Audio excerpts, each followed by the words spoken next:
waxaa xalay lagu qabtay safaaradda Soomaaliya ee magaalada Sanca caasimadda dalka Yemen kulan ay iskugu yimaadeen shaqaalaha Soomaaliyeed ee ka howlgala hay'adaha samafalka ka jira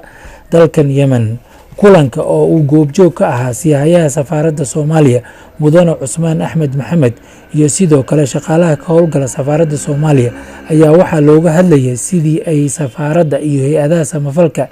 ee adeega u fadiya bulshada Soomaaliyeed ay maadaama hadafkeeda qof walba oo ka mid ahaa hadafkiisa uu yahay qof Soomaali inuu caawiyo meel ay noocaas uga shaqeeyaan annaguna maslaxadii guud dadka Soomaaliya ama dalka Soomaaliya aan u fadhino meeshii inaanu iska warhayn oo wixii caqabad ah ama dhib ah ay jiro na iska wareysano wixii la xalin karo si guud loo xalin karana isla xalin qolo walba wixii ay gaarkeeda dib u hayso ama ay runtii umadaha dadkeeda ku caawisana ay sii dardageliso oo hawshaas ay sii wado iskaashi iyo wada shaqayn u yeelan lahaayeen. kulanka ayaa aad loogu lafaguray oo loogu falanqeeyay dhibaatooyinka faraha badan ee kala duwan ee soo food saara bulshada Soomaaliyeed haddii ay ahaan lahaayeen xagga degaanshaha nolosha iyo caafimaadka iyo weliba waxbarashada. qaar ka mid ah howlwadeennada oo iyagana kulanka ka hadlay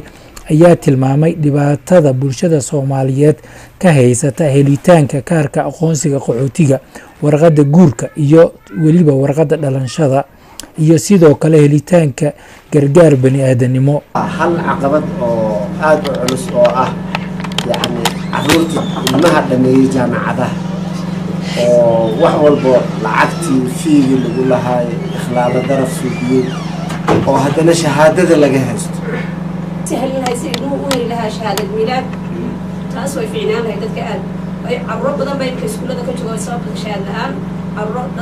مشاكل الواحد على قرن. waxaanu ka mid nahay dadka ay dadka qaxoontiga ah ugu badan magaalada ay la kulmaan marka midaan codsanaya waxay tahay in la sameeyo wacyigelin fara badan oo dadka bulshada qaxoontiga Soomaaliyeed ee waddanka joogta wacyigelinada loo badiyo. qof qaxoontiga ayaa ku imanaya waa qof dumara ama waaba nin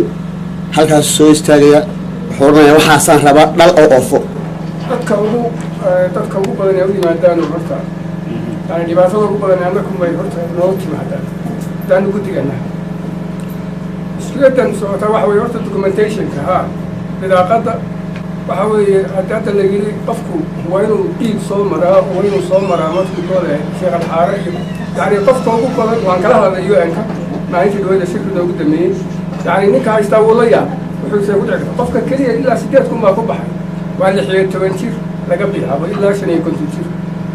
siyahayaha safaaradda Mudane Cusmaan Axmed Maxamed ayaa sheegay mar walba hiil iyo hooba inuu la garab taagan yahay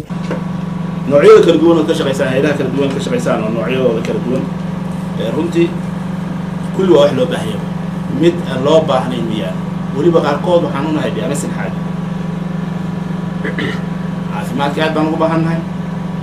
waxbarashada aad baan ugu baahannahay muxuu ahaa kuwa maaragtay sharciyaadka iyo qaxootiga arrimaha qaxootiga soo saaray maaragtay kaararkii bixinayay waaba kasii daran yihiin kuwa mucaawiloyinka maaragtay u raadinaya dadka dhibaataysan iyo ehelada iyo hooyooyinka iyo dadka waayeelka iyo waa loo baahan yahay yani cid laga maarmo ma jirto. midda u horeyso oo ah nikaaxa iyo dhibkiisu ay ka shaqeysay gabadha yaaluul runtii waa wax jiro oo annaga waana haysta halkaan ugu haysta wax iska jiro gabdhaha ilmo badan oo kala duwan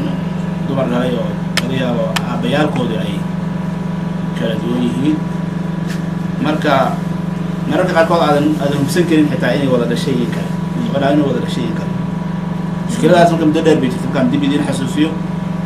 2011 shir baa jiray arrimaha qaxootiga halkaa looga hadlayay oo wasiirka arrimaha gudaha ee Soomaaliya halkaa madaxweyne baa jiray dhibaatadaas aad baan uga hadalnay bidaaqada qaxootiga waa weyn baan filayaa waa inay u yimid markaan qaxootiga ee la fariistay laakiin tan muxuu ahaa booliska iyo taas lafteeda ayuu saas haddana ka hadlay insha allah waa ka hadli doona mar kale shalay ii keena cabdiyana khayr alaasiyo ii sheeg ka wada hadalnay dadka qaxootiga in laga dhaafo waxa la yidhahdo muxuu ahaa xusuumaadka waxay waagaas ii soo sheegeen lacagta laga qaado oo faxsiga ah inuu yahay 700 oo riyaal oo keliya ka siiyo warbixin dhibaatada ka jirta jaamacadu waa jaamacadaha khaaska maaha kuwa xukuumadda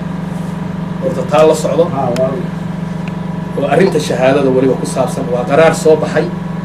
oo ka soo baxay wasaaradda tacliinta sare oo uu soo saaray ninka hadda wasiir ku-xigeenka wasaaradda tacliinta sare cabdalla shaamil la yidhaahdo si rismiya oo joornaaladana waa lagu soo qoray arrintaas jaamacadaha khaaska ay qusaysay may qusayn soomaalina ma qusayn muxuu ahay tooy jaamacadaha ay qusaysay jaamacadaha ayayna wax ka dambeeyaan jaamacadaha ugu daran ee arrintaas ay ku dhacday waxaa kamid ah culuumka teknolojiya ayaa kamid ah saba kamid ah yamaniya meelaha taalla kamid ah dhammaantood way wada saamaysa cabdirasaaq xuseen dhiilow SBC Sanca Yemen.